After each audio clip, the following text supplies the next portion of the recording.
entre nos mains. Les gens disent que tout est dans ta main. C'est vrai, mon désir. Ta vie est dans ta main. Amen. Et il nous a donné la Bible, Maman Adassa. Donc, je ne peux pas, Papa Jonas, au jour d'aujourd'hui, avec les yeux plongés, Maman Maï, dans la Bible, on ne peut plus échouer. Amen. Non. Amen. Parce qu'il a dit à Josué que ce livre de la loi ne s'éloigne point de ta bouche. Médite le jour et nuit pour agir fidèlement selon ce qui est écrit. C'est alors que tu auras du succès. C'est la volonté de Dieu que Papa Jonas pèse dans cette nation. Parce qu'il a dit que tout lieu que foule la plante de ton pied, je te le donne. Alléluia. Et ce matin, sachez une seule chose. Papa dit, il y a deux royaumes. Il y a le royaume des ténèbres et il y a le royaume de Dieu. Mais nous les chrétiens, lorsqu'on voit les païens prospérer, ils ne prient pas, ils ne jeûnent pas, ils ne vont même pas à l'église, mais ils prospèrent. Et moi je suis dans la maison de Dieu et c'est chaud sur moi. Ces deux royaumes, ils ont les manières de prospérer. Nous avons notre manière de prospérer. Alléluia. Et ce qui me réjouit dans la vie, c'est que la bénédiction de notre Dieu les accompagne.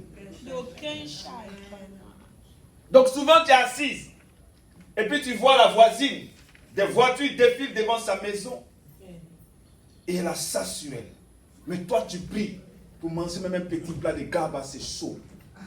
Et quand tu la regardes, tu dis Seigneur, pourquoi moi dans cette situation? Mais laisse-moi te dire une seule chose, papa. Quand le peuple d'Israël était en captivité, au moment de sortir de l'Égypte, il dit, allez voir vos voisines. Et tout ce qu'elles ont comme or, qu'elles vous donnent cela. C'est-à-dire que Dieu enrichit les païens pour que toi, demain, tu sois béni.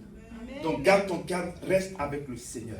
Amen. Et ce matin, je vais parler de deux principes. Là où nous sommes assis, Papa Zo, je sais que tu veux vivre heureux.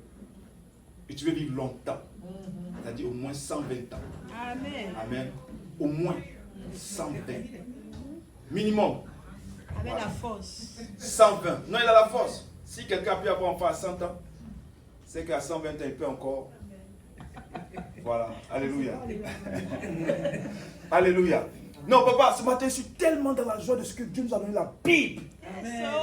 Je suis tellement dans la joie, mon désir. Je suis tellement dans la joie. C'est-à-dire que quand tu ouvres la Bible, Maman Maï, et puis tu vois ce qu'il a décrit. Il dit dans Deutéronome 28, quoi? Il dit, versets 1 et 2. Il dit, si tu mets ça seulement en pratique. Donc ma vie ne dépend pas du sorcier. Peu importe la malédiction que tu as lancée sur moi. Mais si j'observe et je mets en pratique ce que Dieu a dit, ma vie est défendue. Amen. Au nom de Jésus. Donc on a peur des gens qu'on appelle les sorciers. Mais c'est difficile de mettre ce qui est tellement basique, comme Papa Poké dit, c'est le basique. Je dois mettre en pratique cette parole. Maman Adassa, je dois prendre ma vie au sérieux pour mettre cette partie-là en pratique. Parce qu'il dit que si j'observe et je mets en pratique, est-ce qu'on peut le lire? Deutéronome chapitre 28, verset 1 à 2. Alléluia. Il y a des principes dans le royaume qui nous fait prospérer. Et ce matin, nous allons prier pour la prospérité de l'église. Je veux voir Papa Dieu millionnaire dans ce pays. Je veux voir Réhoboth millionnaire dans ce pays. Alléluia. C'est la volonté de Dieu. Alléluia. J'ai dit à Papa Claude tous les jours, voilà ce que c'est sur mon compte. Tous les jours, chaque matin, je le répète. Il connaît le montant. Alléluia. Il connaît le montant que je dis chaque matin sur mon... Donc je me regarde dans le miroir et j'ai ça sur mon compte. Amen. Alléluia. Comment il va venir là-bas? Il va se débrouiller pour venir. Amen, amen. Amen. Parce que c'est la volonté de Dieu qu'on soit à la tête. Amen. Vas-y, Deutéronome 28, verset 1 à 2. Si tu obéis à la voix de l'Éternel, si tu obéis à la voix de l'Éternel, ton Dieu, si j'obéis, papa, je ne fais pas, papa, je ne regarde pas les sorciers, peu importe le roi de Bassam, mais Dieu dit si j'obéis, moi, si j'obéis, peu importe la famille d'où je sors, amen, parce que généralement, comme je ne suis pas sorti d'une grande famille, est-ce que je peux réussir dans cette vie? Moi, je pensais comme ça. Comme mon père et ma mère ne sont pas aussi, donc ce n'est pas évident. Mais Dieu dit, si tu observes, vas-y maman. Si tu obéis à la voix de l'Éternel, si j'obéis à la voix de l'Éternel, en observant et en mettant en pratique et en pratiquant tous ces commandements que je te prescris, L'Éternel, ton Dieu, Oui. te donnera la supériorité sur toutes les nations de Reprends la de terre. lui là. Qu'est-ce qui t'empêche d'observer et de mettre en pratique ces commandements? Il dit, si tu observes ça et que tu mets en pratique, on ne te reconnaîtra plus aux États-Unis. Il dit, observe seulement. Mais si c'est pour scroller sur Facebook, j'ai le temps. Mais si je prends mon courage à demain, à partir d'aujourd'hui, le 2 août, je vais observer et mettre en pratique la parole de Dieu. Je vais mettre ça en pratique à compter d'aujourd'hui. Parce que je ne vais plus m'appuyer sur ma propre force. Parce que ma propre force est vaine. Il dit, ne vous appuyez pas sur l'Égypte, ne vous appuyez pas sur votre force. Il dit, si tu observes et mets en pratique, maman Maï, on ne va plus te reconnaître. Alléluia. Alléluia. Amen. On ne va plus te Reconnaître. reconnaître. Et quand j'ai vu Deutéronome 28, j'ai décidé encore de plus de chaque partie de la parole de Dieu, ce que Dieu dit, je ne réfléchis même plus, frère. Je mets ça en pratique. Parce que là, il dit, si tu fais ça, si tu fais ta part de contrat, ta vie ne sera pas la même. Donc si je regarde ici aux États-Unis que l'immigration joue avec mes papiers, c'est l'immigration. Mais je vais mettre en pratique parce qu'il dit tout lieu que foule la plante de mon pied, il me donne, y compris la green card. Donc comment ça va se passer? Lui seul sait. Mais toi, fais ta part, Aristide. Fais ta part en pratiquant et en mettant en pratique sa parole. Et les choses changent. Et les deux choses qu'il a touchées ce matin, c'est la dîme. Assure ton moment. Lévitique chapitre 27, verset 30. Papa, il faut qu'on soit prospère dans ce pays. Alléluia. On ne doit plus vivre de péché en péché. On attend toujours les vendredis. Et puis tu as le vivement. Amen. Et les gens discutent. Ils se battent sur la dîme. Si je donne la dîme à l'église, j'ai trop de problèmes. J'ai trop de problèmes. Et quand tu reportes la dîme, ça veut simplement dire que tu n'as pas confiance en lui. Lévitique 27, verset 30. Toute dîme de la terre, Toute dîme de la terre, soit des récoltes de la terre, soit des récoltes de la terre, soit du fruit des arbres, soit du fruit des arbres, appartient à l'Éternel. c'est pas pour toi. Donc tu ne viens pas faire une faveur à Dieu, c'est pas pour toi. Toute la semaine, dimanche passé, on a bien mangé. Ça veut dire que tout ce qu'on a mangé ici dans cette salle, il y a une partie qu'on a mis à l'écart. On a mis ça dans la terre. On est parti dans le bathroom. Et puis on a mis ça quelque part. Pourquoi on n'a pas enlevé ça ici pour dire ça là, ça va aller au bathroom, on met ça là-bas. Et puis on mange ce qui va rester dans notre corps. C'est tellement vrai. Il dit ça appartient à Dieu. C'est pourquoi Malachie, il dit dans Malachie, vous me volez. Frère, nous devons prospérer dans ce pays. Ce pays est à notre portée pour prospérer. Et quand je vois les gens se battre sur la dîme parce que j'ai trop de bills, laisse tes bills. Ceux qui se confient en l'Éternel, ceux qui ont confiance en lui, ils sont comme la montagne de Sion. Et comme je sais que toutes mes factures sont énormes, mais la Bible dit au commencement Dieu. Donc avant de toucher mon argent, je prends d'abord la part du Seigneur et je vais lui donner. Et c'est en cela qu'il dit, je menacerai le dévoreur de ta santé. Je vais menacer le dévoreur de ta joie. Parce que tu ne peux pas combattre le dévoreur dans ta vie. Tu ne peux pas, papa. Il y a des choses qui révèlent de la part de Dieu, mais pas de toi.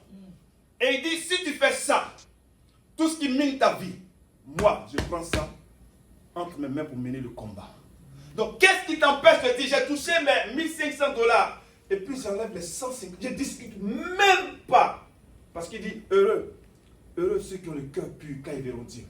Laissez venir à moi les petits enfants. Donc, comme je suis petit enfant, j'amène et puis je reste là et puis j'envoie. Je te bénis, je te rends grâce, Seigneur. Amen. Parce que j'ai fait ma part. Je ne veux pas souffrir dans ce pays. Et si toi-même tu dois affronter le dévoreur, ça veut dire que je n'ai pas la capacité d'affronter le dévoreur. C'est pourquoi je t'ai apporté, Seigneur. Je te remercie parce que le dévoreur de ma santé est détruit au nom de Jésus-Christ. Le dévoreur de ma joie est détruit au nom de Jésus-Christ. Le dévoreur, Seigneur mon Dieu, mon roi, de mon travail est détruit au nom de Jésus-Christ. C'est pourquoi je confesse de ma bouche que je marche dans ce pays et je mange les meilleures productions de cette nation au nom de Jésus-Christ. Le prochain péché, je ne discute même pas, j'envoie. Arrêtons de discuter. Fais ta part et tu vas voir ce que le Seigneur fait. Amen. Alléluia. Est-ce que quelqu'un comprend? C'est pourquoi lorsqu'on vient faire une offrande, tu ne fais pas une faveur à Dieu, non. C'est pour ta propre vie toi-même. Maintenant, quand tu viens faire ça, quel est l'état de ton cœur? Les gens disent que depuis que j'apporte ma dîme, je vois rien dans ma vie. Mais dans quel état tu la portes? Ça joue énormément. Est-ce que tu la portes avec la joie? Tu viens donner au Créateur.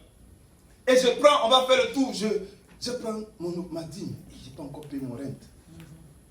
Ah, Papa Dieu. Je fais fi de ça. J'ai confiance en l'Éternel. Et je vais payer. Il va me donner ma dîme. C'est pas pour moi, c'est pour lui. Est-ce que quelqu'un comprend ça? Papa Abraham, que la santé soit ton partage au nom de Jésus-Christ. C'est sa part à lui. Eric, c'est pour le Seigneur. C'est pas pour nous. Donc si j'ai 1000, j'ai que 900, 100 là, c'est pour lui. Je vais lui donner.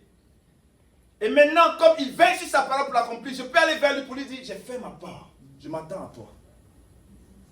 Mais tu fais rien et tu dis, Seigneur, aide-moi. Il va t'aider comment? Est-ce que tu fais ta part? Il dit, si tu es fidèle dans les petites choses, moi, je vais te donner des grandes choses. Donc, quand tu as compris le système de la dîme, que ta santé ne sera jamais dévorée, je persiste dans ce processus sans jamais me lasser.